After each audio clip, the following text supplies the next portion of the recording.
One thing that can be difficult after a stroke is putting on and taking off your clothes, getting dressed, getting undressed. And not only the actual physical part of getting like a shirt on, yeah, that itself can be very challenging. I'm not gonna lie, it's not easy, right? Because you have one side of your body that doesn't work. It may be a little bit numb. It's not gonna be as easy as it once was. And one thing that you should be aware of when getting dressed, especially putting clothes on, which is probably gonna be much more difficult than taking the clothes off after a stroke, is when you put on clothes, one thing that we probably take for granted and we have probably over practiced, for example, I'm teaching my 2-year-old right now how to get dressed, right? And a lot of repetition, he's still quite not figuring it out. Even though he knows how to actually put his hands for, like, let's say putting a t-shirt on through the holes and putting his head to the right place, he's having a lot of difficulty with the very specifics of which side is the front, which side is the back, is it inside out, which side is the left, which side is the right, is he putting 2 arms through, for example, with like the same hole, right? So getting dressed, if you think about it, we practiced it a lot, and when we put on a piece of clothing, it's actually very, very specific, right? There's a like purpose to every part of the clothing. So with a t-shirt, for example, the bottom is for the bottom of your body, the head collar is for your head, and the left is very specific, right? There's usually a front and back. And oftentimes with the stroke, my guess is it probably has to do with overconfidence, unfortunately to say. We probably think we can do something, and because, yeah, we've been practicing all our life, right? Putting a article of clothing on, so we think we can do it, but we tend to kind of not pay attention to the very small details. So one common mistake that I see is people like putting their shirt on backwards, or they put it on inside out. So one tip that I have to really help you guys getting started with getting dressed after a stroke is to have clothes that's not like really hard to see what's the front and back. So for example, with this one, the back is plain, but the front has markings on it, right? Versus, for example, like the clothes that I personally like to wear at night, it's like white t-shirts, right? There's no markings on it. And a lot of times, even in nowadays, I guess the t-shirts that they make, they don't have a lot of tags on them too, right? So back in the day, it was probably pretty easy. I have some shirts that have tags, but personally, I'm not a fan. I think they kind of, you know, they bug me, but some shirts don't even have like kind of what these tags in the back. So it's even harder to tell the front and the back. So if you have a whole wardrobe of clothes and some have backs that are easier to tell than the front, which do have markings, try practicing with those and setting those aside first so that you maximize putting on your shirt, the front oriented to the front and the back, right side front, right side back. Because especially when you're first starting out after a stroke, you can be probably easily frustrated. You're not going to be in the best of the moods probably. It's hard, right? It's a struggle. It's going to take a lot of practice and time and patience. There's going to be ups and downs in your emotions and your moods and your outlooks and stuff, right? So try to set yourself up for success by practicing with clothes that are easier. So front and back easily distinguishable.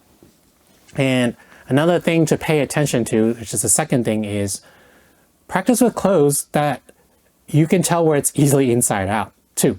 So if it has a tag that sticks out, that'll tell you that it's inside out, right? Other times you kind of just can't really tell. So for example, with this gray shirt that I have here, a lot of times you wouldn't be able to know if you were to put it inside out because, again, there's no markings on, say, this shirt, which would tell you from the inside out.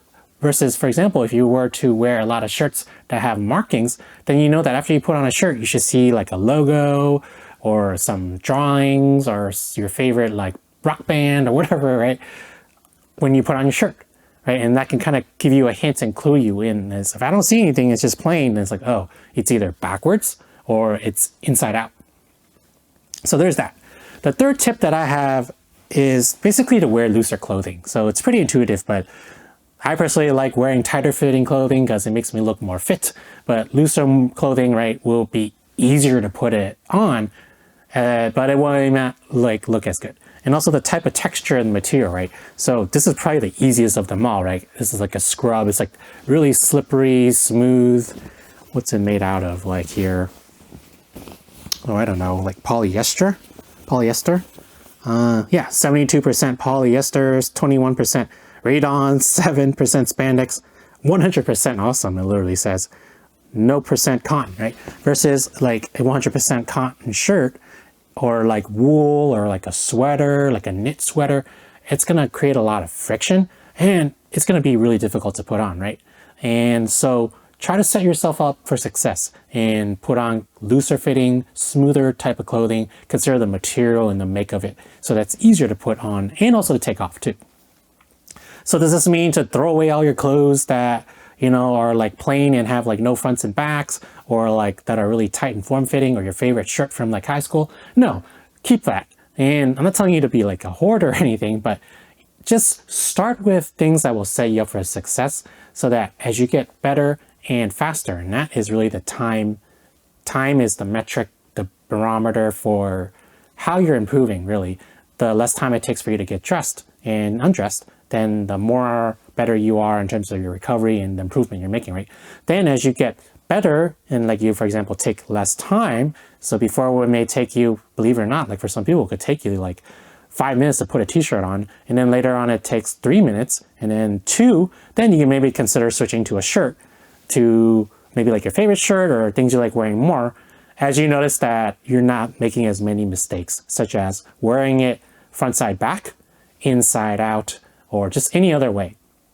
And the very, very last tip is to basically have a mirror with you, a large body size, what do you call, like full height mirror in front of you. At the very least, have like, use your cell phones, like selfie camera, to just check yourself after you get dressed, to give you another visual cue instead of just relying on your personal perspective.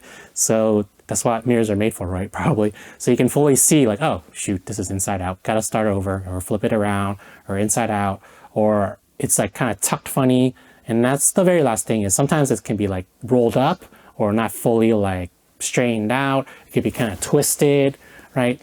Those of you ladies out there, if you're wearing like less straightforward clothes, then it has more like specifics that need to kind of be straightened out so for you to look real good, right? So hope that helps. I mean, this is like pretty common sense, and a lot of you watching who have not had a stroke out there, right? Like, hey, Jeff, this is like really common sense stuff. But believe it or not, for people who have had a stroke, just to be in their shoes, right? It can be really hard, and they have decreased awareness of such things that we normally take for granted, and these very specific things. And really just keep at it, keep practicing, use your mirrors, and really reconsider what you're going to put on if you can, if you have a selection of clothes, to make your life easier, and practice, practice, practice. Yeah, it can be really frustrating because, yeah, like I know how to put on a shirt. I've been doing it my whole life, right? But a lot of people that have had a stroke are going to experience the same thing. They're practicing this every single day, all around the world, and you're not alone. So keep at it, and hope this helps. So as this is YouTube, you know what to do. Like, subscribe, all that fun stuff, so that you get the best stroke tips for recovery, and good luck in your recovery. Have a nice day.